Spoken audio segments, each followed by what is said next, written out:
Hello everyone, welcome to Tara IAS. Think IAS, think Tara. In this video, we are going to have an analysis of the Hindu newspaper of today, that is 26th of May 2025, and this is presented to you by me, Lakshmi Saujanya. ఇవి మనం ఈరోజు discuss చేసుకోబోయే important articles. So let's get started. మన first article, time for a new India Africa digital compact. So ఇది మనకు syllabus పరంగా చూసినట్లయితే GS paper 2, India and its neighborhood relations, bilateral, regional and global groupings, development diplomacy, South-South cooperation. So ఈ topics అన్నీ cover అవుతున్నాయి ఈ ఆర్టికల్లో.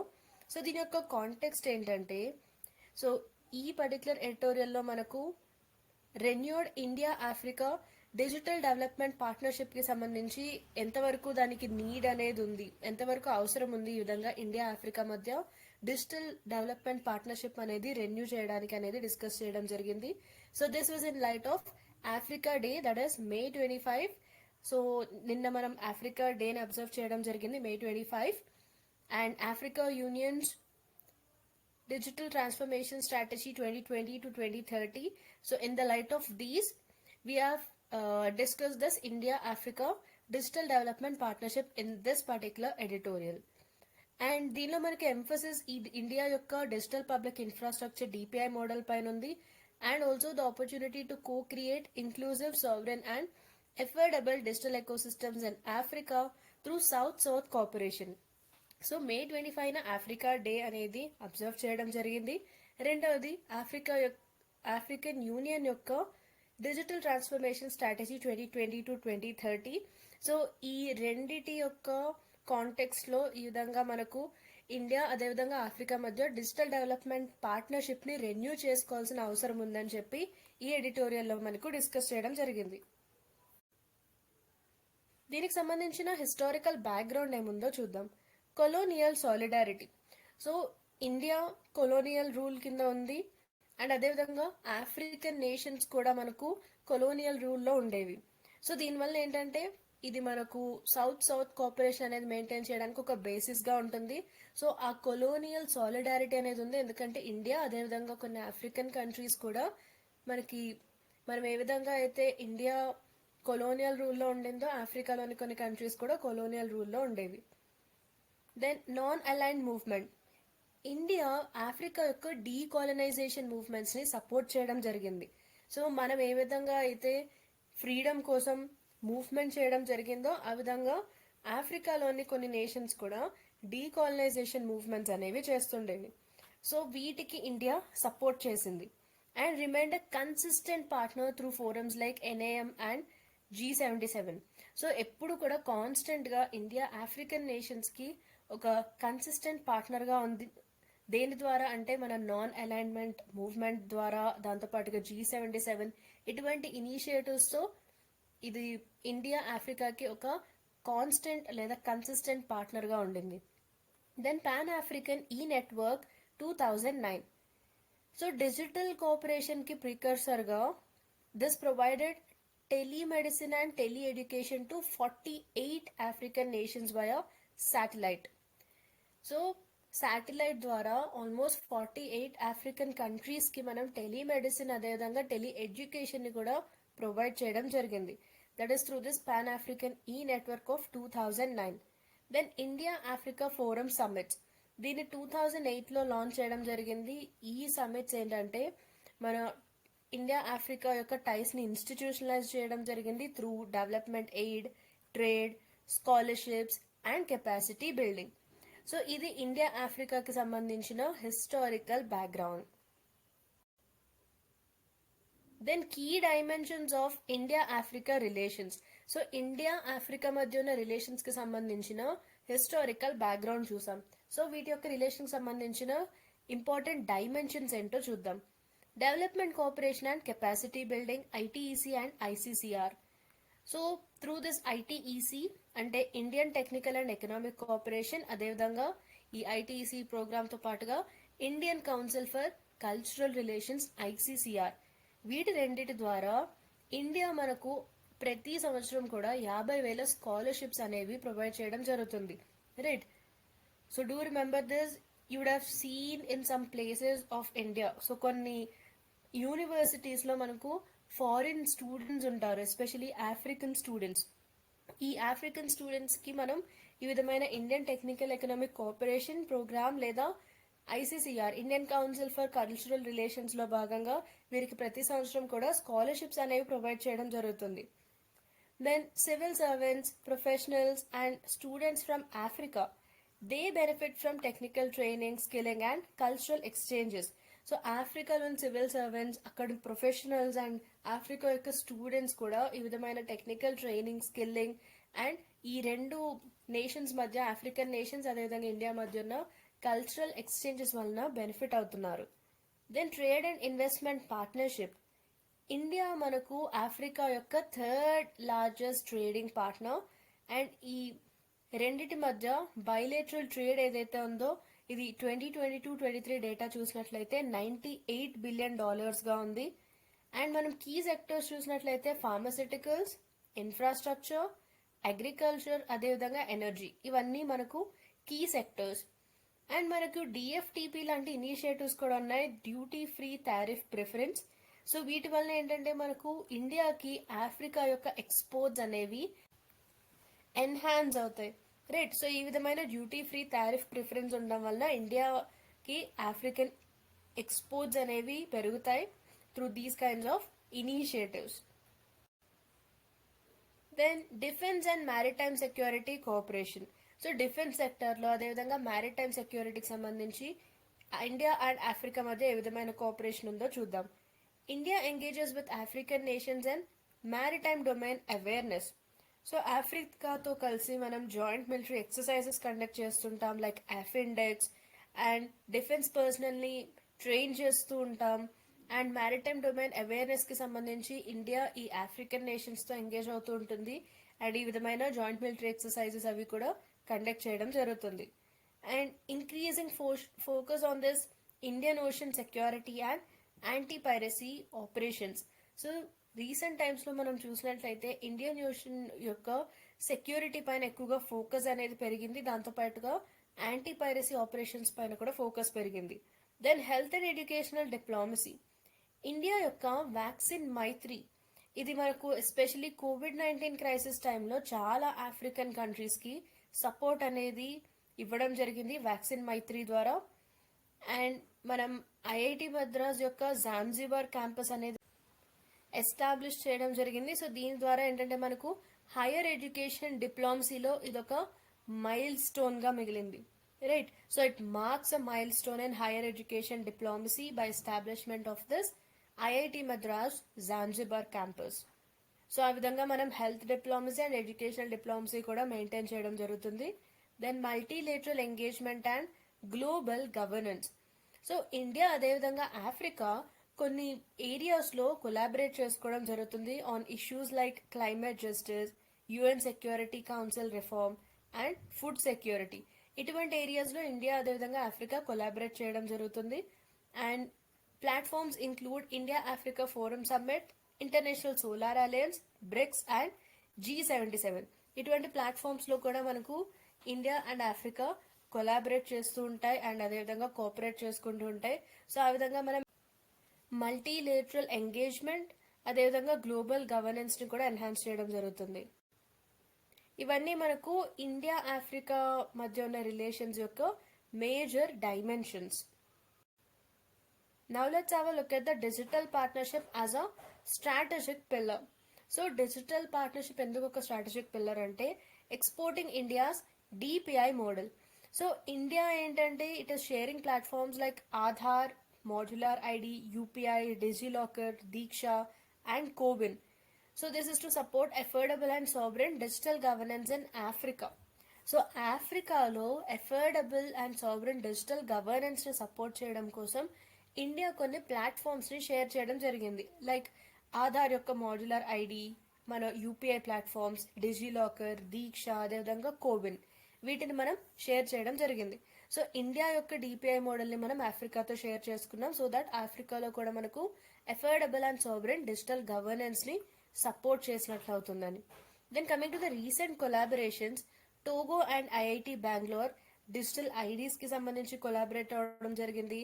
And Ghana, Zambia and Namibia UPI and payment systems. Then Zanzibar, first overseas IIT campus focused on data science and artificial intelligence AI. So ఇంతకు ముందు కూడా మనం చూసాం ఐఐటి మద్రాస్ ఈ విధంగా జాన్జిబార్ క్యాంపస్ అనేది ఎస్టాబ్లిష్ చేయడం జరిగింది అని. సో ఇది first overseas IIT campus and దీని యొక్క ఫోకస్ వచ్చేసి మనకు డేటా సైన్స్ అదేవిధంగా ఆర్టిఫిషియల్ ఇంటెలిజెన్స్ పైన ఉంటుంది. Then public oriented technology. India ఒక open source transparent and cost effective alternatives ని ప్రొవైడ్ చేయడం జరుగుతుంది to proprietary western models and China's surveillance heavy systems. So ఆ విధంగా ఇండియా మనకు పబ్లిక్ ఓరియంటెడ్ టెక్నాలజీని ఆఫర్ చేయడం జరుగుతుంది. Then digital development diplomacy. India Africa digital compact it aligns with Africa's 2030 digital strategy, promoting inclusion, trust and co-development. So ఈ India and Africa మధ్య ఉన్న relations ఏవైతే ఉన్నాయో వీటికి సంబంధించిన స్ట్రాటజిక్ సిగ్నిఫికెన్స్ ఏముందో చూద్దాం. Model of south south developmental partnership. So India Africa relations ఏంటంటే they present a non hegemonic inclusive model of development diplomacy contrasting with exploitative historical patterns. So హిస్టారికల్గా ఉన్న ప్యాటర్న్స్ మనం చూసినట్లయితే ఇవి ఎక్స్ప్లాయిటేటివ్గా ఉన్నాయి. అండ్ ఇప్పుడున్న ఈ ఇండియా ఆఫ్రికా రిలేషన్స్ ఏంటంటే ఒక నాన్ హెజిమోనిక్, ఎటువంటి డామినేషన్ లేకుండా, అదేవిధంగా డెవలప్మెంట్ డిప్లొమసీలో ఒక ఇంక్లూజివ్ మోడల్ని కూడా ఫాలో అవడం జరుగుతుంది. అండ్ వారి యొక్క engagement it reinforces multipolarity and developmental equity in global forums. So ఇంతకుముందు మనకు బైపోలార్ వరల్డ్ ఉండేది ఒక టైంలో. అంటే bipolar it means two poles. ఒక పోల్ మనకు యుఎస్ అండ్ ఇంకొక పోల్ యుఎస్ఎస్ఆర్, రైట్. సో అప్పట్లో కోల్డ్ వార్ టైంలో ఈ విధంగా వరల్డ్ అంతా కూడా బైపోలార్గా ఉండేది, టూ పోల్స్ ఉండేవి US and USSR, right. But ఆ విధంగా కాకుండా మనం మల్టీపోలారిటీని రెయిన్ఫోర్స్ చేయడం జరుగుతుంది ఈ విధమైన కోఆపరేషన్ ద్వారా.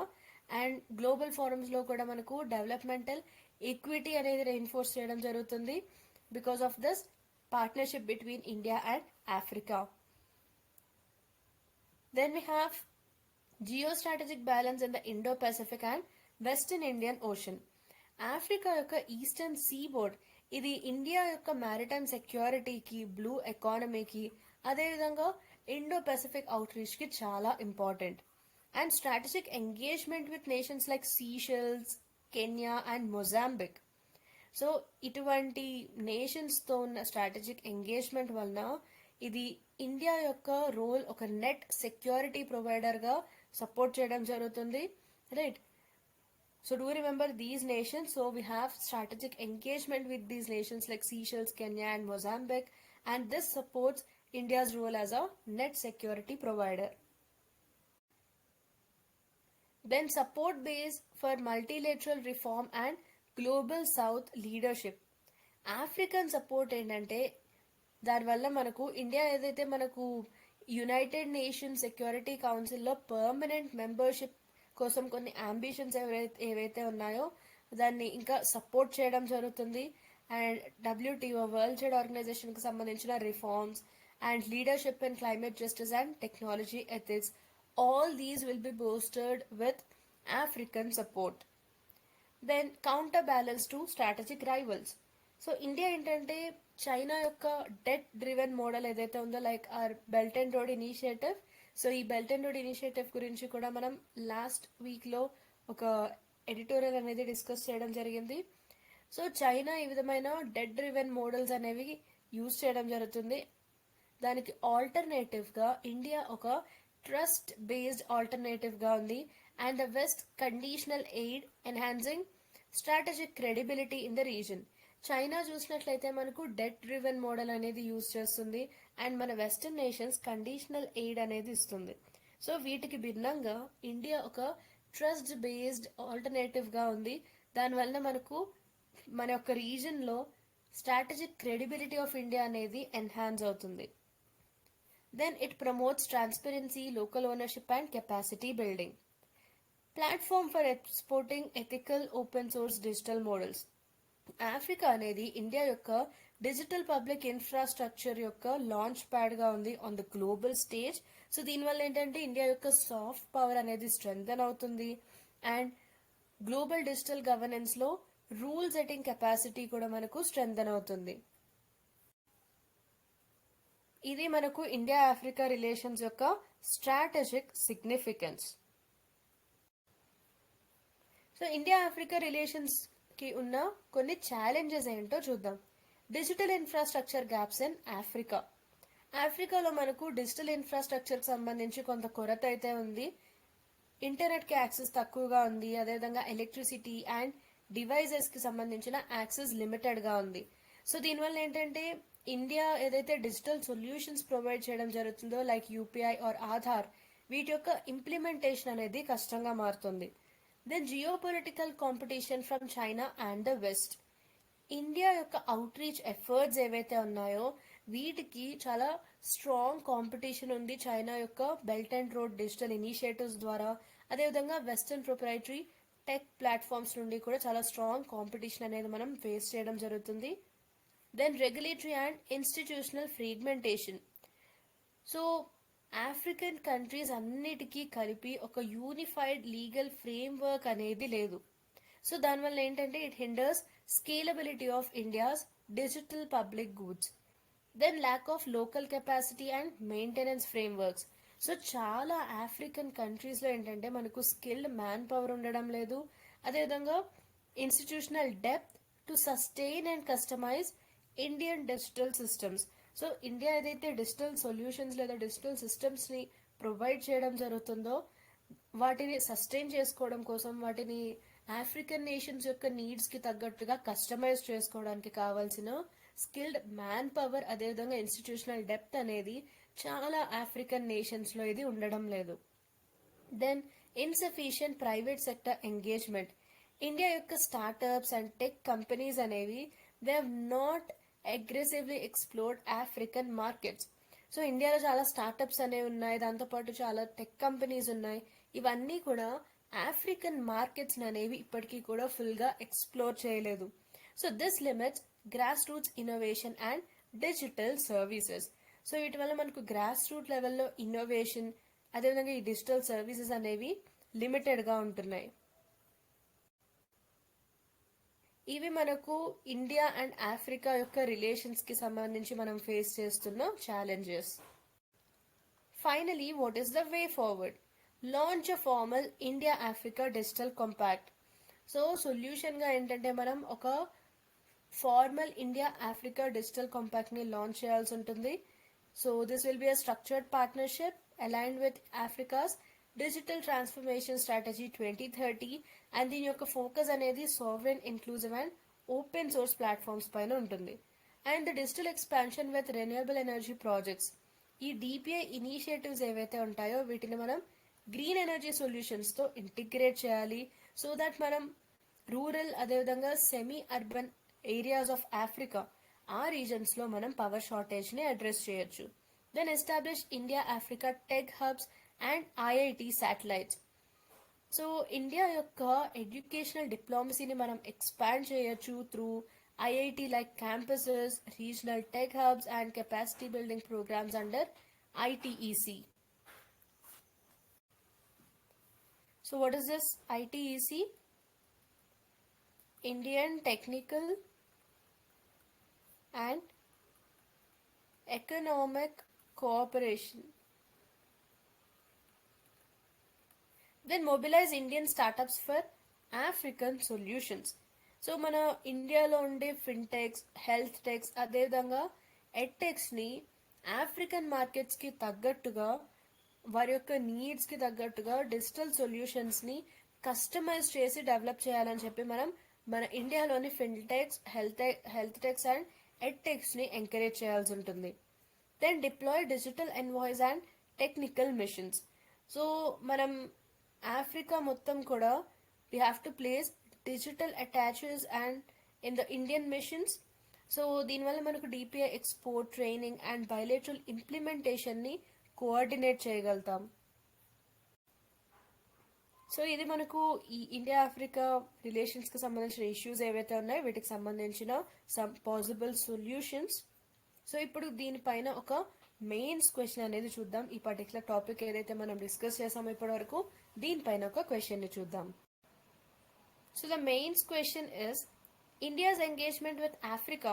It is central to its vision of South-South cooperation and global leadership. So ఇక్కడ మనకి ఇచ్చిన స్టేట్మెంట్ ఏంటంటే ఇండియా అండ్ ఆఫ్రికా మధ్య ఏవైతే మనకు రిలేషన్ అనేది మెయింటైన్ చేయడం జరుగుతుందో ఇది సౌత్ సౌత్ కోఆపరేషన్కి అదేవిధంగా గ్లోబల్ లీడర్షిప్కి ఇది సెంట్రల్ లేదా చాలా ఇంపార్టెంట్ అని ఒక స్టేట్మెంట్ ఇచ్చారు.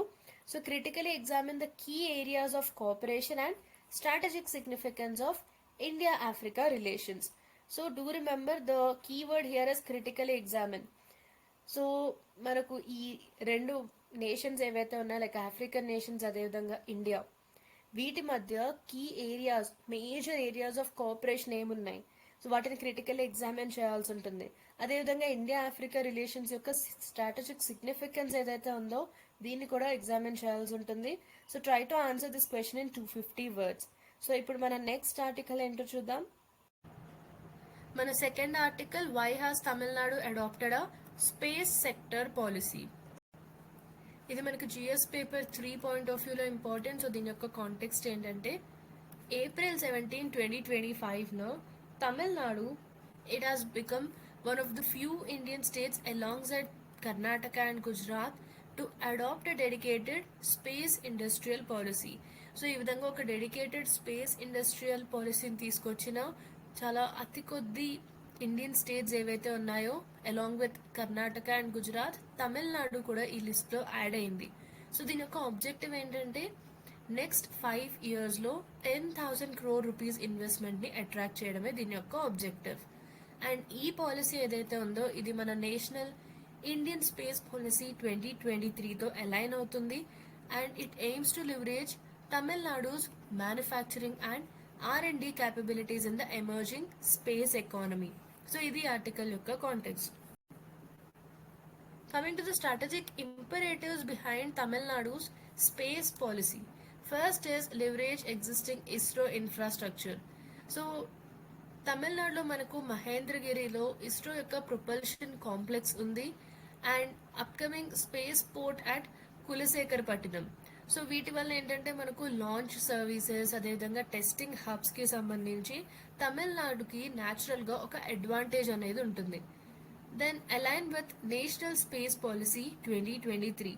సో తమిళనాడు స్టేట్ ఏంటంటే మన నేషనల్ వైడ్గా తీసుకొచ్చిన ఈ national space policy 2023తో align అవ్వాలనుకుంటుంది. It AIIMS to operationalise this national liberalisation push. So ఇది ఏ విధంగా చేయాలనుకుంటుందంటే రీజనల్గా కొన్ని ఇన్సెంటివ్స్ ప్రొవైడ్ చేయడం అండ్ ప్రైవేట్ స్పేస్ కంపెనీస్కి సంబంధించి ఇన్ఫ్రాస్ట్రక్చర్ని ప్రొవైడ్ చేయడం, కొన్ని ఇన్సెంటివ్స్ని ప్రొవైడ్ చేయడం ద్వారా దీన్ని అచీవ్ చేసే ఆబ్జెక్టివ్తో ఉంది. Then build on aerospace and defence manufacturing base. 2022 A&D policy ఇదొక వెండర్ ఎకో సిస్టమ్ని క్రియేట్ చేసింది, a skilled vendor ecosystem and precision engineering. So దీని ద్వారా we can now pivot to the space sector. Then tap into the space startup surge. So already 140 space tech startups ఉన్నాయి emerging post 2020. So దీని ద్వారా తమిళనాడు ఒక state level ఇంక్యుబేటర్గా ఒక preferred స్టేట్గా ఉండబోతోంది and also it will be a facilitator for them. Then exploit coastal geographic advantage. Tamil Nadu యొక్క coast line ఏదైతే ఉందో ఇది ఈక్వటోరియల్ లాంచెస్కి చాలా ఐడియల్గా ఉంటుంది.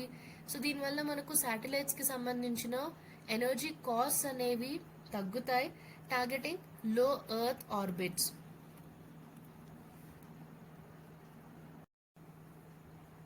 ఈ నేషనల్ స్పేస్ పాలసీ 2023 అంటే ఏంటో చూద్దాం. దీన్ని మన డిపార్ట్మెంట్ ఆఫ్ స్పేస్ ఏప్రిల్ 2023లో రిలీజ్ చేయడం జరిగింది.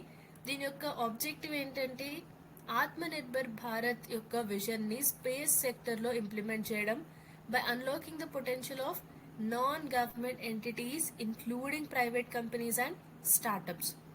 And it builds on liberalisation measures initiated since 2020. So దీని యొక్క మేజర్ ఎగ్జాంపుల్ చూసినట్లయితే మనకు ఇన్స్పేస్ యొక్క క్రియేషన్ని మనం ఒక ఎగ్జాంపుల్గా చెప్పొచ్చు. సో దీని యొక్క విజన్ ఏంటంటే గ్లోబల్ స్పేస్ ఎకానమీలో ఇండియా యొక్క రోల్ని ఎన్హాన్స్ చేయడం by enabling a flourishing commercial presence in space while ensuring peaceful, sustainable and secure use of outer space. So ఈ అవుటర్ స్పేస్ యొక్క యూసేజ్ ఏదైతే ఉందో అది పీస్ఫుల్గా ఉండాలి, సస్టైనబుల్గా ఉండాలి, అదేవిధంగా సెక్యూర్గా కూడా ఉండాలి. దీనికి సంబంధించిన కీ ఆబ్జెక్టివ్స్ ఏమున్నాయో చూద్దాం. Encourage private sector participation.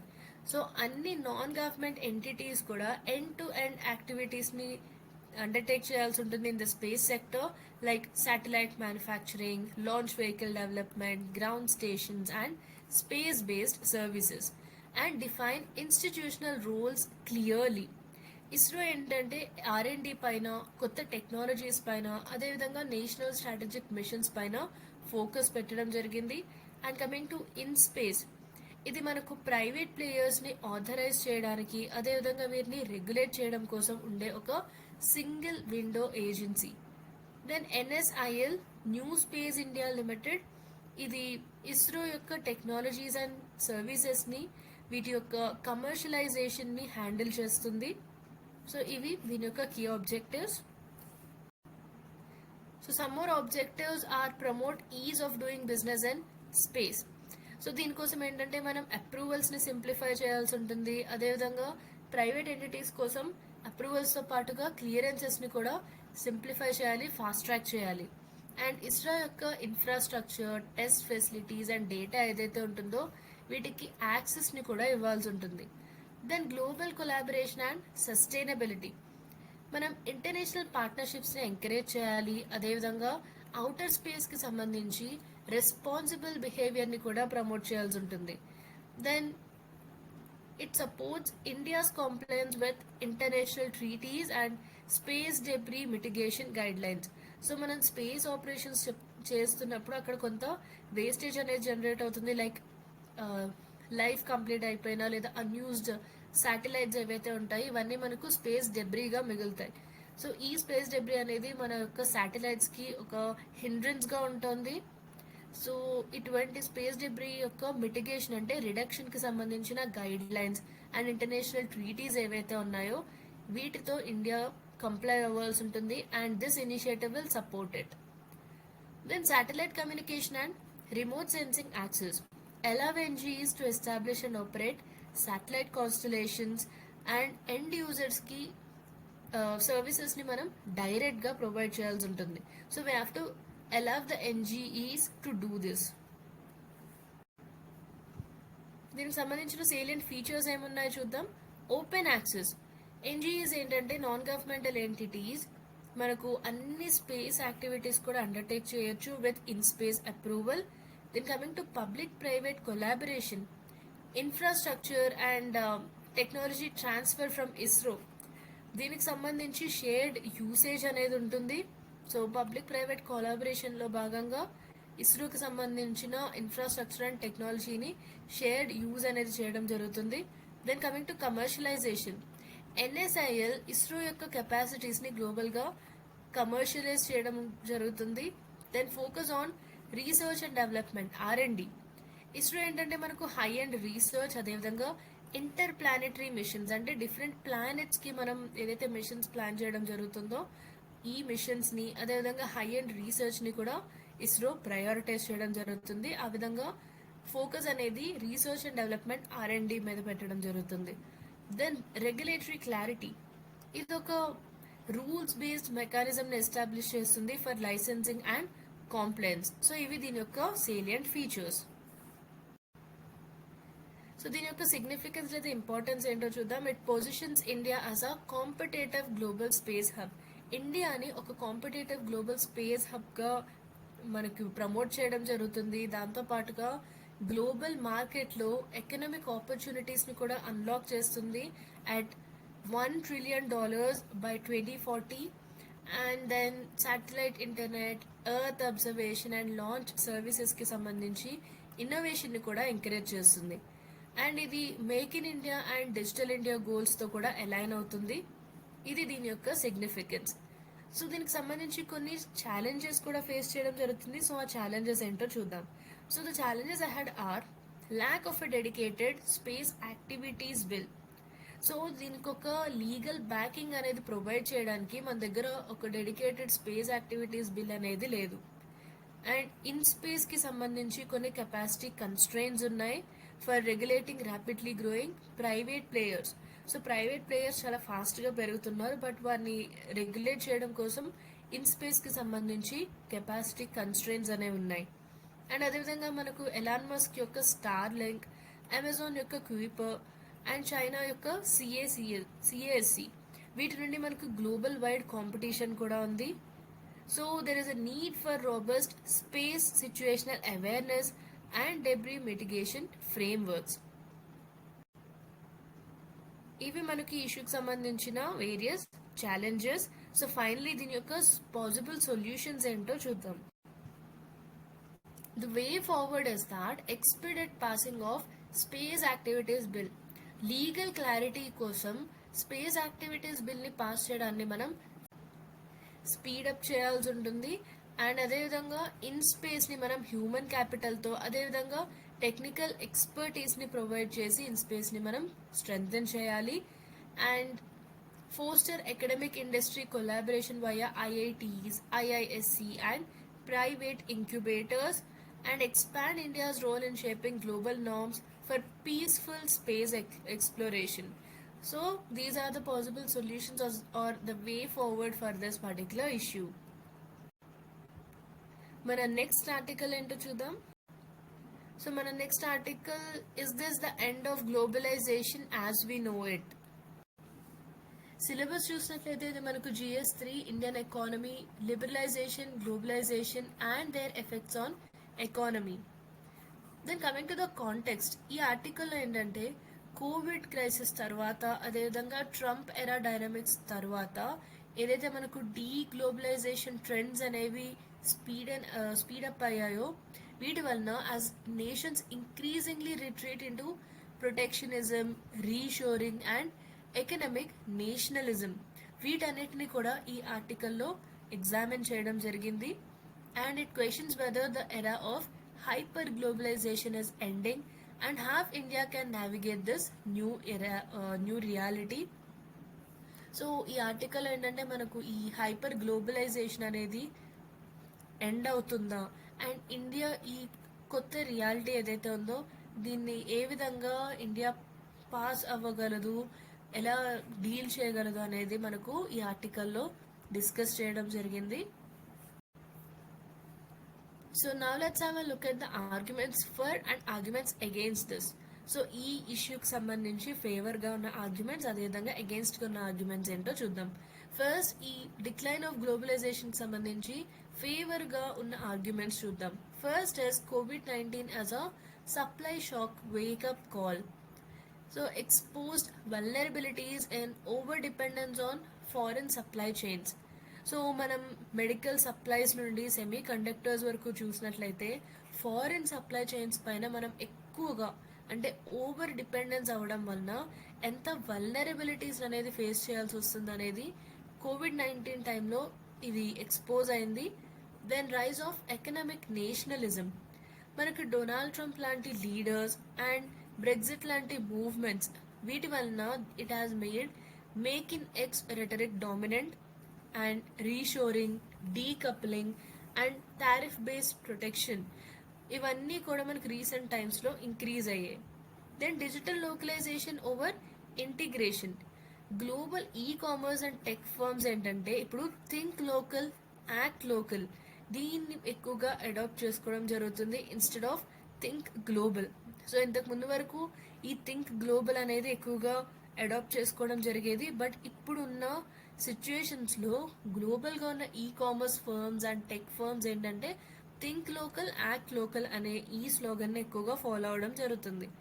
So దీంతో పాటుగా మనకు hyper local platforms and micro enterprises కూడా ఇంక్రీజ్ అవుతున్నాయి.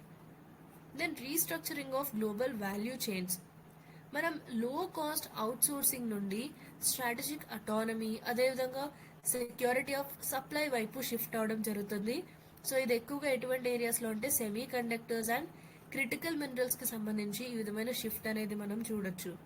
Then India's inward shift, Atmanirbhar Bharat. So మనకి ప్రోడక్ట్ లింక్డ్ ఇన్సెంటివ్ స్కీమ్ అనేది ఉంటుంది, PLI స్కీమ్. దాంతోపాటుగా సర్టెన్ సెక్టర్స్లో FDI రెస్ట్రిక్షన్స్ అంటే ఫారిన్ డైరెక్ట్ ఇన్వెస్ట్మెంట్ ఏదైతే చేయడం జరుగుతుందో ఈ foreign direct investment, that is or FDI. ఈ ఎఫ్డిఐకి సంబంధించి కొన్ని రెస్ట్రిక్షన్స్ ఉన్నాయి కొన్ని సెక్టర్స్లో, and discussions around FDI caps and tariffs. So this reflect cautious global integration. So ఇటువంటి ఇనిషియేటివ్స్ తీసుకోవడం ద్వారా ఏంటంటే గ్లోబల్ ఇంటిగ్రేషన్ అనేది మనం చాలా కాషియస్గా చేయడం జరుగుతుందనే ఆ పర్టికులర్ థింగ్ అనేది ఇక్కడ రిఫ్లెక్ట్ అవుతుంది. సో ఇవి మనకు డిక్లైన్ ఆఫ్ గ్లోబలైజేషన్కి సంబంధించి ఫేవర్గా ఉన్న ఆర్గ్యుమెంట్స్. సో ఇప్పుడు దీనికి అగేన్స్ట్గా ఉన్న ఆర్గ్యుమెంట్స్ ఏంటో చూద్దాం. గ్లోబలైజేషన్ ఇస్ స్టిల్ రెలెవెంట్ అని చెప్పి దీనికి అగేన్స్ట్గా ఉన్న ఆర్గ్యుమెంట్స్ ఏంటో చూద్దాం. So arguments against this issue, that is globalization is still relevant. ఇంతకు ముందు మనం ఫర్గా లేదా ఫేవర్గా ఉన్న ఆర్గ్యుమెంట్స్ చూసాం, అక్కడ డిక్లైన్ ఆఫ్ గ్లోబలైజేషన్ చూసాం, and here it says globalisation is still relevant. So దానికి సంబంధించిన ఆర్గ్యుమెంట్స్ చూద్దాం. First one is technological interconnectedness persists. మనకు ఎకనామిక్ నేషనలిజం ఉన్నప్పటికీ కూడా data, digital platforms, R&D ecosystems ఇవన్నీ కూడా మనకు ఇప్పటికీ గ్లోబల్గా ఇంటిగ్రేట్ అయ్యే ఉన్నాయి. సో ఆ విధమైన టెక్నాలజికల్ ఇంటర్ కనెక్టెడ్నెస్ అనేది ఇప్పటికీ కూడా పర్సిస్ట్ అవుతుంది, కంటిన్యూ అవుతుంది. Then no true decoupling and practice. So కొన్ని ప్రొటెక్షనిస్ట్ ఎకానమీస్ ఉన్నాయి లైక్ యుఎస్ అండ్ చైనా. ఇవి ఇప్పటికీ కూడా ఫారిన్ ఇన్వెస్ట్మెంట్స్ పైన, రేర్ ఎర్త్ ఇంపోర్ట్స్ పైన, అదేవిధంగా ఎక్స్పోర్ట్ మార్కెట్స్ వీటిపైన డిపెండ్ అవుతూ ఉంది. సో ట్రూగా కంప్లీట్ డీకప్లింగ్ అనేది ఇన్ ప్రాక్టీస్ జరగలేదు. Then multinational corporations are adapting, not retreating. ఈ ఎంఎన్సీస్ ఏవైతే ఉన్నాయో మనకు మల్టీనేషనల్ కార్పొరేషన్స్, ఇవి మనకు ఇప్పుడు రీజనలైజ్ అవుతున్నాయి instead of globalising. So globalise అయ్యే బదులు రీజనలైజ్ అవుతున్నాయి. అంటే ప్రొడక్షన్ని మనకు మార్కెట్స్కి క్లోజ్గా తీసుకురావడం జరుగుతుంది, not abandoning them altogether. So కంప్లీట్గా వాటిని విడిచిపెట్టకుండా మార్కెట్స్కి దగ్గరగా ప్రొడక్షన్ని మూవ్ చేయడం జరుగుతుంది. సో ఆ విధంగా మల్టీనేషనల్ కార్పొరేషన్స్ ఏవైతే ఉన్నాయో ఎంఎన్సీస్, ఇవి అడాప్ట్ అవుతున్నాయి ఇప్పుడున్న కండిషన్స్కి, అంతేగాని ఇవి వెనక్కి తగ్గడం లేదు, రిట్రీట్ అవ్వడం లేదు. Then emerging markets remain crucial. So emerging markets అనేవి చాలా ఇంపార్టెంట్ రోల్ అనేవి ప్లే చేయడం జరుగుతుంది. సో ఇండియా లాంటి కంట్రీస్ ఏంటంటే ఇప్పటికీ దే ఆర్ అట్రాక్టింగ్ ఇన్వెస్ట్మెంట్ని అట్రాక్ట్ చేయడం జరుగుతుంది. The reason is large domestic markets and skilled labour. Then FTAs, that is free trade agreements are still expanding. India, UAE అంటే United Arab Emirates, Australia, European Union, EU ఇటువంటి వాటితో కొన్ని free trade agreements అనేవి sign చేయడం జరిగింది లేదా negotiate చేయడం జరిగింది, showing openness to economic partnerships. So ఇటువంటి ఎఫ్టీఏస్ని సైన్ చేయడం లేదా నెగోషియేట్ చేయడం జరిగింది అంటే ఇండియా ఎకనామిక్ పార్ట్నర్షిప్స్కి it is open to it. So this is what is reflected. ఇవి మనకు ఈ ఇష్యూకి అగేన్స్ట్గా ఉన్న arguments which shows globalisation is still relevant. Finally, what is the way forward? Focus on quality and efficiency. So మనకు tariffs ద్వారా just protection ఇవ్వడం అనేది సరిపోదు, it is insufficient. So India ఏంటంటే గ్లోబల్గా ఒక కాంపిటేటివ్ సప్లై చైన్స్ని, అదేవిధంగా టెక్నాలజీ ఎకోసిస్టమ్స్ని బిల్డ్ చేయాల్సి ఉంటుంది. Then smart globalisation. సో మనం సెలెక్టివ్ గ్లోబలైజేషన్ని పర్సూ చేయాల్సి ఉంటుంది, open in sectors of strength, cautious and strategic ones. Then encourage innovation-led growth. So మనం వాల్యుయేషన్ ఫోకస్డ్ క్లోన్స్ నుండి deep tech, intellectual property, IP driven startups వీటి వైపు షిఫ్ట్ అవ్వాలి. Especially artificial intelligence, green tech and electronics వంటి సెక్టర్స్లో ఈ విధమైన shift అనేది జరగాలి, so that we can encourage innovation led growth. Then avoid old style protectionism. So మనం ఏదైతే ఇంతకుముందు లైసెన్స్ పర్మిట్ రాజ్ అనేది ఉండేదో, do not revert to this. So ఈ సిస్టమ్కి తిరిగి వెళ్ళొద్దు by over regulating foreign direct investment FDI or restricting this competition. So old style protectionism ఏదైతే ఉందో, అంటే ఈ లైసెన్స్ పర్మిట్ రాజ్ అనేది ఉండేది, సో దానికి తిరిగి వెళ్ళొద్దు by over regulating this FDI అంటే మనకు వచ్చే ఫారిన్ డైరెక్ట్ ఇన్వెస్ట్మెంట్స్ని అతిగా రెగ్యులేట్ చేయడం, అదేవిధంగా కాంపిటీషన్ని రెస్ట్రిక్ట్ చేయడం, ఇటువంటివి చేస్తూ ఇంతకు ముందున్న old style licence permit raj వైపు వెళ్ళొద్దు, avoid this old style protectionism. Then balance Atmanirbhar Bharat with openness. So true self-reliance, it means competing and winning globally, not isolating domestically. So ఒక కంట్రీ సెల్ఫ్ రిలయంట్గా ఉంది అంటే దానికి అర్థం డొమెస్టికల్గా ఆ కంట్రీ ఐసోలేట్ అవ్వడం కాదు, గ్లోబల్గా కంపీట్ చేసి విన్ అవ్వడమే ట్రూ సెల్ఫ్ రిలయన్స్. ఇది ఈ ఆర్టికల్కి సంబంధించిన డిస్కషన్. సో మన నెక్స్ట్ ఆర్టికల్ ఏంటో చూద్దాం. మన next article India Maldives to review economic and maritime security partnership. So India Maldives ఈ రెండు కంట్రీస్ ఏంటంటే ఎకనామిక్ అండ్ మ్యారిటైమ్ సెక్యూరిటీ పార్ట్నర్షిప్ని రివ్యూ చేయబోతున్నాయి. ఇది మనకు GS paper 2 bilateral relations and regional groupings, India's neighbourhood policy and maritime diplomacy, ఈ topics అనేవి మనకు దీనిలో కవర్ అవుతున్నాయి. ఈ ఆర్టికల్ యొక్క కాంటెక్స్ట్ ఏంటంటే external affairs minister S Jaishankar garu and Maldives యొక్క foreign minister Abdulla Khalil May 2025లో మీట్ అవ్వడం జరిగింది. సో ఇక్కడ ఏంటంటే ఇండియా మాల్దీవ్స్ యొక్క విజన్ డాక్యుమెంట్ యొక్క ప్రోగ్రెస్ ఏ విధంగా ఉందనేది రివ్యూ చేయడం జరిగింది. సో దీని యొక్క ఫోకస్ ఏంటంటే మనకు ఎకనామిక్ డెవలప్మెంట్, అదేవిధంగా మ్యారిటైమ్ సెక్యూరిటీ కోఆపరేషన్ పైన ఉంటుంది. సో దీని యొక్క ప్రోగ్రెస్ ఎంతవరకు ఉంది ఈ ఇండియా మాల్దీవ్స్ యొక్క విజన్ డాక్యుమెంట్కి సంబంధించి అనే రివ్యూ చేయడం జరిగింది. ఇది ఆర్టికల్ యొక్క కాంటెక్స్ట్. సో దీనికి సంబంధించిన కొన్ని కీ ఫ్యాక్ట్స్ అండ్ డెవలప్మెంట్స్ చూద్దాం. ఇండియా మాల్దీవ్స్ విజన్ డాక్యుమెంట్ దీన్ని జాయింట్గా మన ప్రైమ్ మినిస్టర్ నరేంద్ర మోదీ గారు, అదేవిధంగా Maldivian president Mohammed మ్యూజు October 2024లో జాయింట్గా adapt చేసుకోవడం జరిగింది. And this meeting marked second high-level core group HLCG session to monitor implementation of this strategic document. So ఈ strategic డాక్యుమెంట్ని sign చేయడంతో పాటుగా దాని యొక్క ఇంప్లిమెంటేషన్ ఏ విధంగా ఉందనేది మానిటర్ చేసుకుంటూ ఉండాలి, అదేవిధంగా రివ్యూ చేసుకుంటూ ఉండాలి దాని యొక్క ఇంప్లిమెంటేషన్కి సంబంధించి, right. Then minister Khaleel's visit, it's a part of broader effort to revive bilateral trades. So ఎందుకంటే ఈ మ్యూజు యొక్క ప్రో చైనా టిల్ట్ ఏదైతే ఉందో, అంటే చైనాకి సపోర్టివ్గా ఏదైతే మాల్దీవ్స్ టిల్ట్ అవ్వడం జరిగిందో, దీని ద్వారా మన యొక్క బైలేటరల్ టైజ్ ఏవైతే ఉన్నాయో ఇండియా అండ్ మాల్దీవ్స్ మధ్య ఇవి కొంతవరకు స్ట్రెయిన్ అయ్యాయి, రైట్. అండ్ మినిస్టర్ ఖలీల్ ఏదైతే ఈయన యొక్క విజిట్ ఉందో ఇది ఈ బైలేటరల్ టైస్ని రివైవ్ చేయడానికి ఒక ఎఫర్ట్గా చెప్పొచ్చు.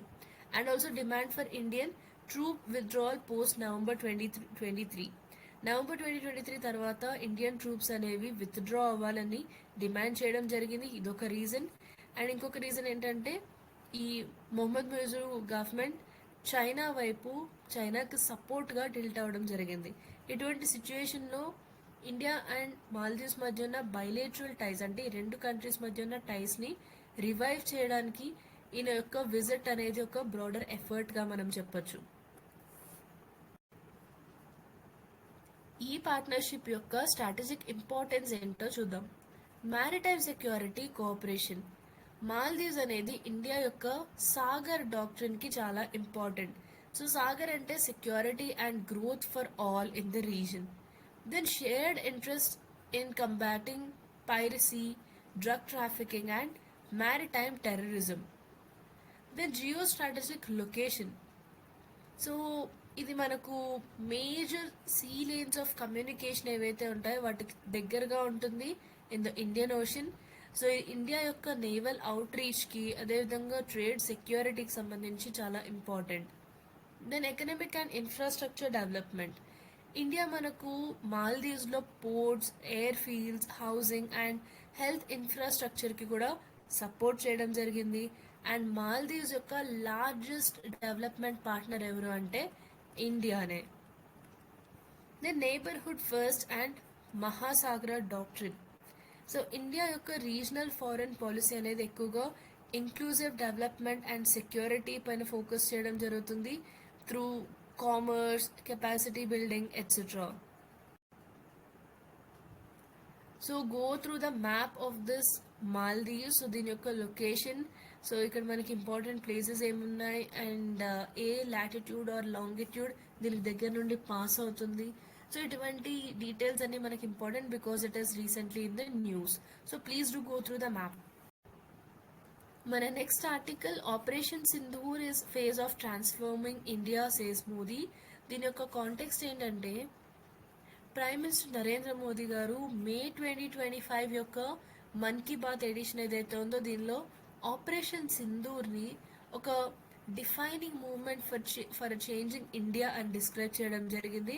Combining military precision, strategic intent and indigenous defence capability. So వీటన్నిటిని ఇంటిగ్రేట్ చేస్తూ ఈ ఆపరేషన్ సింధూర్ ఏదైతే మనం కండక్ట్ చేయడం జరిగిందో ఇదొక defining moment for changing India అని డిస్క్రైబ్ చేయడం జరిగింది.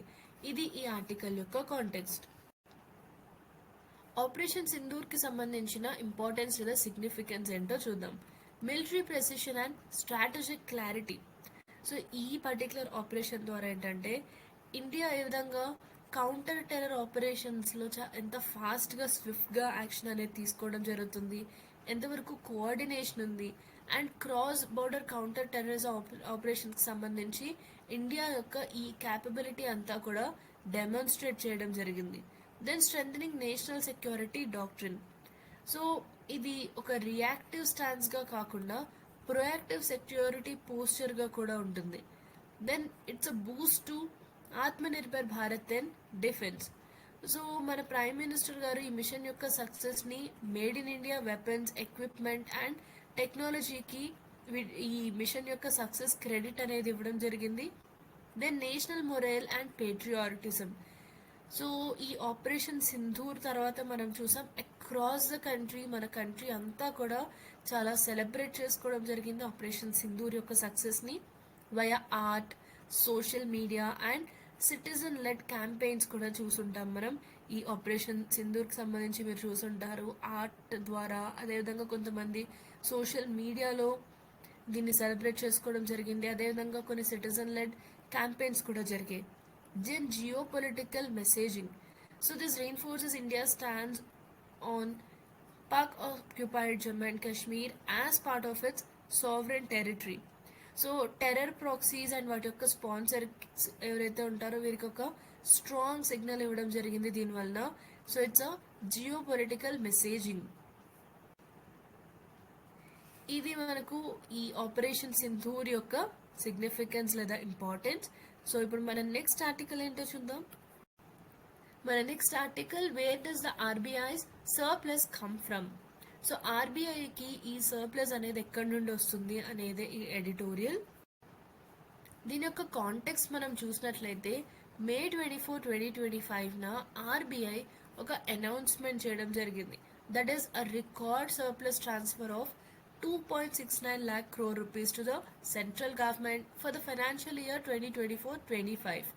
సో ఇంతకు ముందు ఇయర్ యొక్క డేటా చూసినట్లయితే ఇది 27% ఇంక్రీజ్ అయింది. సో ఇంతకు ముందు ఇయర్ మనకి ఇది 2.11 lakh crores ఉంది, ఇప్పుడు ఇది 2.69 lakh crores అయింది, అంటే 27% ఇంక్రీజ్ అనేది జరిగింది. సో ఇది బడ్జెటెడ్ ఎక్స్పెక్టేషన్ ఏదైతే ఉందో 2.56 lakh crores దీనికంటే కూడా ఎక్కువగా ఉంది.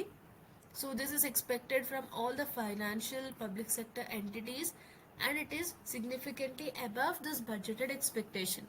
సో ఈ ఆర్టికల్లో ఏంటంటే ఆర్బీఐ ఇటువంటి సర్ప్లస్ని ఏ విధంగా జనరేట్ చేస్తుంది and why is it not called a dividend, దీన్ని ఎందుకు డివిడెండ్ అని పిలవడం లేదు, అండ్ కాంటింజెంట్ రిస్క్ బఫర్ యొక్క రోల్ ఏముంది, ఇవన్నీ కూడా మనకి ఆర్టికల్లో డిస్కస్ చేయడం జరిగింది. సో ఇది దీని యొక్క కాంటెక్స్ట్.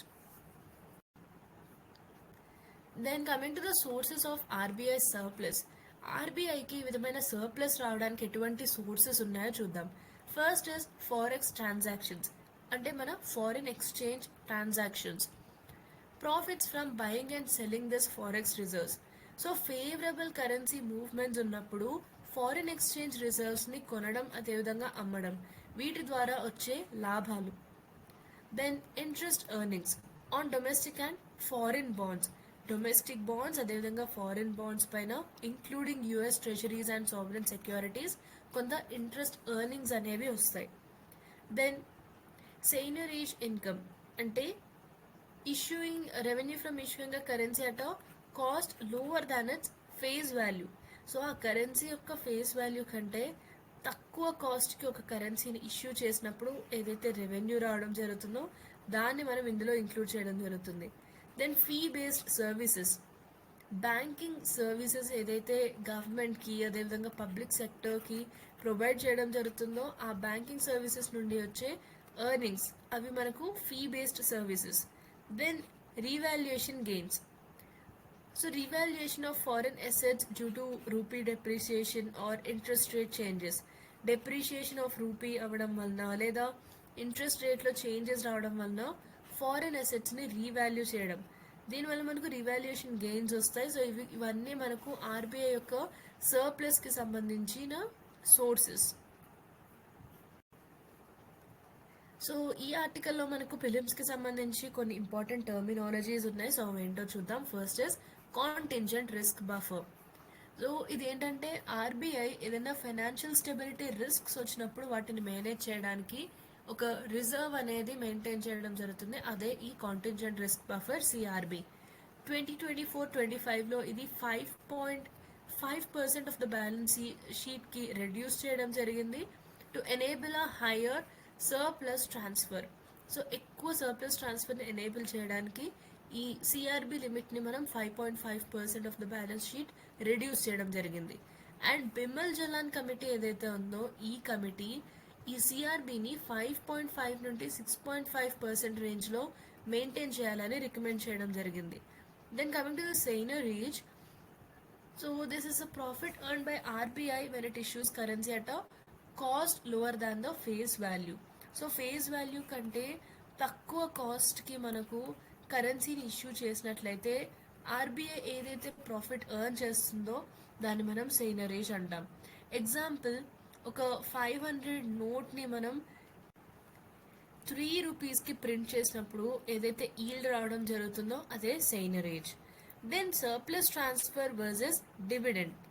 ఆర్బీఐ ఏంటంటే కంపెనీస్ లాగా డివిడెండ్స్ అనేది పే చేయదు, because it has no shareholders ఉంటారు కాబట్టి కంపెనీస్లో ఏవైతే కంపెనీస్ డివిడెండ్స్ పే చేయడం జరుగుతుందో ఆ విధంగా ఆర్బీఐ పే చేయదు.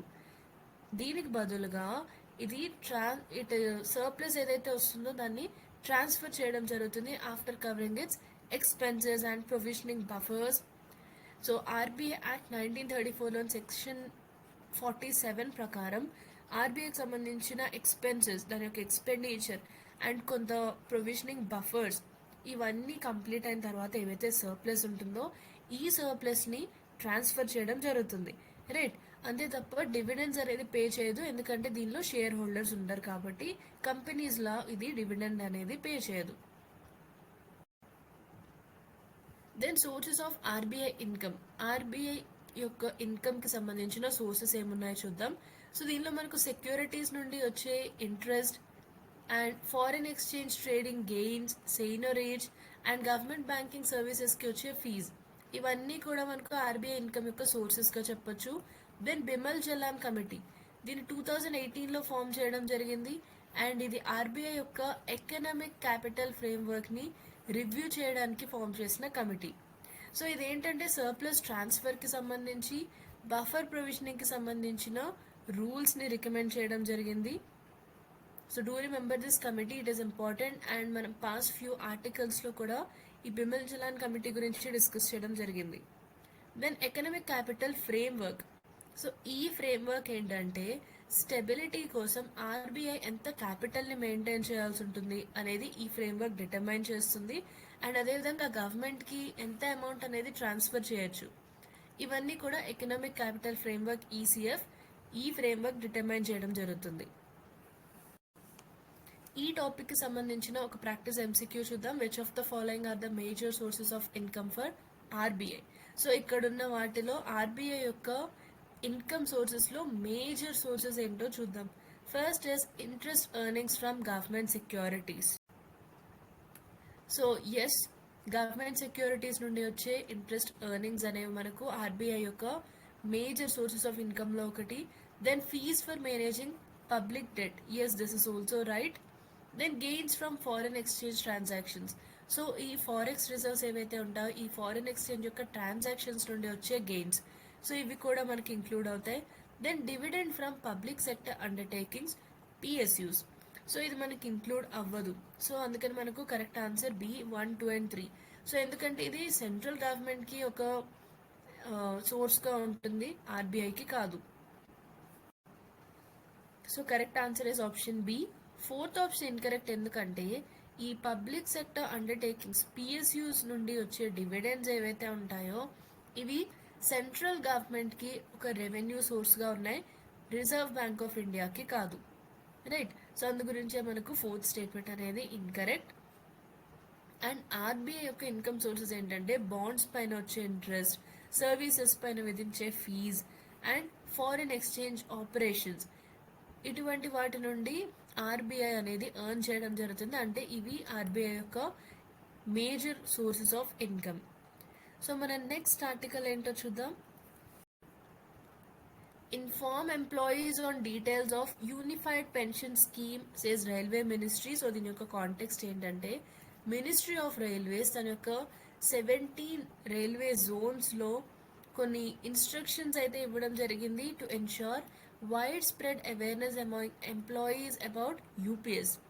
సో దాని యొక్క ఎంప్లాయీస్ ఎవరైతే ఉన్నారో ఆ ఎంప్లాయీస్కి యూనిఫైడ్ పెన్షన్ స్కీమ్ యూపీఎస్కి సంబంధించిన అవేర్నెస్ అనేది ప్రొవైడ్ చేయాలని చెప్పి ఇన్స్ట్రక్షన్స్ ఇవ్వడం జరిగింది across this all 17 railway Jones. So this follows union governments decision to allow present employees to choose between these. Central government ఏంటంటే ఇప్పుడున్న ప్రెజెంట్ ఎంప్లాయీస్కి 2 ఆప్షన్స్ ఇవ్వడం జరిగింది. ఏదో న్యూ పెన్షన్ స్కీమ్లో జాయిన్ అవ్వచ్చు లేదా యూనిఫైడ్ పెన్షన్ స్కీమ్లో జాయిన్ అవ్వచ్చు. వీటి మధ్య చూస్ చేసుకునే ఆ ఆపర్చునిటీ అనేది ప్రొవైడ్ చేయడం జరిగింది. సో యూనియన్ గవర్నమెంట్ ఈ విధమైన డెసిషన్ తీసుకున్న తర్వాత మినిస్ట్రీ ఆఫ్ రైల్వేస్ ఈ యూనిఫైడ్ పెన్షన్ స్కీమ్ సంబంధించి ఈ మూవ్ అనేది చేయడం జరిగింది. ఇది దీని యొక్క context. So old pension scheme, new pension scheme and unified pension scheme, వీటి మధ్య కంపారిజన్ చూద్దాం. ఓల్డ్ పెన్షన్ స్కీమ్ ఏదైతే ఉందో దీనిలో మనకు డిఫైన్డ్ బెనిఫిట్ అనేది ఉంటుంది. అండ్ న్యూ పెన్షన్ స్కీమ్లో డిఫైన్డ్ కాంట్రిబ్యూషన్ ఉంటుంది. అండ్ యూనిఫైడ్ పెన్షన్ స్కీమ్లో ఇది మోస్ట్లీ హైబ్రిడ్గా ఉండొచ్చు. ఓల్డ్ పెన్షన్ స్కీమ్ని 2004 కంటే ముందు ఇంట్రడ్యూస్ చేశారు. అండ్ న్యూ పెన్షన్ స్కీమ్ని కొత్త గవర్నమెంట్ రిక్రూట్స్ కోసం 2004లో లాంచ్ చేశారు. అండ్ ఇది ఇంకా మనకు యూపీఎస్ అనేది రోల్అవుట్ స్టేజ్లో ఉంది. Mostly it will be 2024-25. Then pension guarantee, full guarantee ఉంటుంది. 50% of last basic plus DNS allowance DA. Then new pension స్కీమ్లో ఎటువంటి గ్యారంటీ అనేది ఉండదు, ఇది మార్కెట్ బేస్డ్ ఉంటుంది. అండ్ యూపీఎస్లో మనకు పార్షియల్ గ్యారంటీ అనేది మనం ఎక్స్పెక్ట్ చేస్తున్నాం. Then coming to employee share, old pension స్కీమ్లో ఎటువంటి షేర్ ఉండదు. న్యూ పెన్షన్ స్కీమ్లో 10% of basic plus DA. And యూపీఎస్లో ఇది పార్షియల్గా ఉండొచ్చు. దెన్ గవర్నమెంట్ షేర్ చూసినట్లయితే ఇది 100% budget funded by the government. And NPS అనేది 14% of basic plus DA. And UPS ఇది likely partial. Then risk exposure చూసినట్లయితే ఓల్డ్ పెన్షన్ స్కీమ్లో ఎటువంటి రిస్క్ ఉండదు. న్యూ పెన్షన్ స్కీమ్లో ఇది మార్కెట్ బేస్డ్ కాబట్టి మార్కెట్ లింక్డ్ రిస్క్ అనేది ఉంటుంది. అండ్ యూపీఎస్ మనం చూసినట్లయితే యూపీఎస్లో మనకు రిస్క్ ఉంటుంది, బట్ ఎన్పిఎస్తో కంపేర్ చేసుకున్నప్పుడు కొంత తక్కువ రిస్కే ఉంటుంది. అండ్ ఈ ఫండ్స్ని ఎవరు మేనేజ్ చేస్తారంటే ఓల్డ్ పెన్షన్ స్కీమ్ని గవర్నమెంట్ ట్రెషరీ మెయింటైన్ చేస్తుంది. అండ్ న్యూ పెన్షన్ స్కీమ్ని pension fund regulatory development authority PFRDA regulated fund managers దీన్ని మేనేజ్ చేస్తారు. అండ్ యూపీఎస్లో mostly it is government or pooled mechanism. Then coming to the target group, it is pre-2004 recruits. So 2004 కంటే ముందు recruit అయిన పర్సన్స్కి old pension scheme. And post 2004 recruits, 2004 తర్వాత recruit అయిన వారికి new pension scheme. And UPS ఏంటంటే existing NPS employees opting out. So ప్రస్తుతం ఎవరైతే ఎన్పిఎస్ ఎంప్లాయీస్ ఉన్నారో వారు ఆప్ట్ అవుట్ చేస్తున్నారో వీరు దీనిలో ఇంక్లూడ్ అవుతారు, వీరే దీని యొక్క target group. And physical impact చూసినట్లయితే ఓల్డ్ పెన్షన్ స్కీమ్కి చాలా హై ఇంపాక్ట్ అనేది ఉంటుంది. అండ్ న్యూ పెన్షన్ స్కీమ్కి మోడరేట్ ఇంపాక్ట్. అండ్ యూపీఎస్ ఏంటంటే it aimed at balance. So ఇది మన old pension scheme, new pension scheme and unified pension scheme కి సంబంధించిన comparative analysis to remember these features. మన next article, does neurodegeneration start with blood vessel damage. So neurodegeneration అనేది blood vessel యొక్క డ్యామేజ్తో start అవుతుందా అనేది ఈ ఆర్టికల్. దీని యొక్క కాంటెక్స్ట్ ఏంటంటే, రీసెంట్గా science advances and nature neuro science దీనిలో కొన్ని స్టడీస్ అనేవి పబ్లిష్ చేయడం జరిగింది. It has propose that neurodegenerative diseases like Alzheimer's and Parkinson's, so ఇవి they may begin with damage to the blood-brain barrier rather than the death of neurons themselves. So ఇది neurons యొక్క death వలన కాకుండా blood brain బ్యారియర్కి damage జరగడం వలన అక్కడ నుండి ఇటువంటి న్యూరో డీజనరేటివ్ డిసీజెస్ అనేవి స్టార్ట్ అవుతున్నాయి అని ఈ స్టడీ అనేది చెప్పడం జరిగింది. So examples of this neurodegenerative diseases are this Alzheimer's and Parkinson's disease. ఈ ఆర్టికల్కి సంబంధించి మనకు ప్రిలిమ్స్లోని కీ కాన్సెప్ట్స్ లేదా టర్మినాలజీస్ ఏంటో చూద్దాం. బ్లడ్ బ్రెయిన్ బ్యారియర్, సో ఇది మనకు టైట్లీ ప్యాక్డ్ ఎండోథీలియల్ సెల్స్తో ఫామ్ అయిన ఒక ప్రొటెక్టివ్ బ్యారియర్ ఇది. సో దీనివల్ల ఏంటంటే కొన్ని హార్మ్ఫుల్ సబ్స్టెన్సెస్ అనేవి బ్రెయిన్లోకి ఎంటర్ అవ్వకుండా ఇది ప్రివెంట్ చేయడం జరుగుతుంది. సో ఈ బ్లడ్ బ్రెయిన్ బ్యారియర్ అనేది చాలా ఇంపార్టెంట్. దెన్ TDP-43, సో ఇదొక ప్రోటీన్, ఇది RNA ప్రాసెసింగ్లో ఇన్వాల్వ్ అయ్యి ఉంది. And misfolding and mislocalisation of TDP-43 it is link to several neurodegenerative diseases or disorders. ఈ TDP-43 యొక్క మిస్ ఫోల్డింగ్ లేదా మిస్ లోకలైజేషన్ జరిగినట్లయితే ఈ విధమైన న్యూరో డీజనరేటివ్ డిసార్డర్స్ అనేవి జరుగుతాయి. దెన్ ఎండోథీలియల్ సెల్స్, సో ఇవేంటంటే బ్లడ్ వెజల్స్ యొక్క ఇన్నర్ సర్ఫేస్లో ఉంటాయి and they maintain this blood brain barrier. So ఇక్కడ డ్యామేజ్ జరిగినట్లయితే దీనివల్ల ఇన్ఫ్లమేషన్ వస్తుంది, అదేవిధంగా కాగ్నిటివ్ డిసార్డర్స్ కూడా వచ్చే అవకాశం ఉంది. దెన్ న్యూరో డీజనరేషన్, సో ఇదేంటంటే మనకు న్యూరాన్స్ యొక్క స్ట్రక్చర్ అదేవిధంగా ఫంక్షన్కి సంబంధించిన progressive loss and it is often associated with diseases like Alzheimer's, Parkinson's and ALS. So here you can see some important details regarding our blood vessels. Please do go through this. Neurodegenerative disorders ki sambandhinchina examples chuddam. Alzheimer's disease, so ఇది dementia యొక్క most common ఫామ్గా చెప్పొచ్చు and ఇది మెమరీని effect చేస్తుంది, అదేవిధంగా కాగ్నిషన్ని కూడా effect చేస్తుంది. So I hope you are aware of this Alzheimer's disease.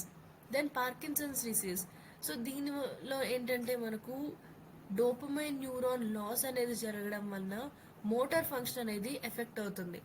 Like movements or limb movements, ఈ విధమైన మోటార్ ఫంక్షన్స్ అనేవి ఎఫెక్ట్ అవుతాయి పార్కిన్సన్స్ డిసీజ్లో. Then amyotrophic lateral sclerosis ALS, so దీనిలో కూడా మనకు మోటార్ న్యూరాన్స్ అనేవి ఎఫెక్ట్ అవుతాయి which control or voluntary muscles. Then Huntington's disease, so ఇదొక జెనెటిక్ డిసార్డర్, దీనివలన కాగ్నిటివ్ అదేవిధంగా సైకియాట్రిక్ డిక్లైన్ అనేది జరుగుతుంది. దెన్ ఫ్రాంటోటెంపోరల్ డిమెన్షియా FTD, సో ఇది పర్సనాలిటీ బిహేవియర్ అండ్ లాంగ్వేజ్ని ఇంపాక్ట్ చేస్తుంది. And lastly multiple system atrophy, దీనిలో ఏంటంటే మనకు ఇన్వాలంటరీ ఫంక్షన్స్ని ఇది ఎఫెక్ట్ చేస్తుంది like blood pressure, heart rate. So voluntary functions అంటే వాలంటరీగా మనం చేసే కొన్ని పనులు, ఫర్ ఎగ్జాంపుల్ మన హ్యాండ్స్ని మూవ్ చేయడం, లెగ్స్ని మూవ్ చేయడం, ఇవన్నీ మనం వాలంటరీగా చేస్తున్న పనులు. బట్ మన బాడీలో కొన్ని ఇన్వాలంటరీ ఫంక్షన్స్ ఉంటాయి, అంటే మనం స్పెసిఫిక్గా ఆ పని చేయకపోయినప్పటికీ కూడా ఆ ఫంక్షనింగ్ అనేది జరుగుతుంటుంది. Like heart beat, blood pressure, blood pumping, ఇవన్నీ మనకు ఆటోమేటిక్గా జరుగుతుంటాయి.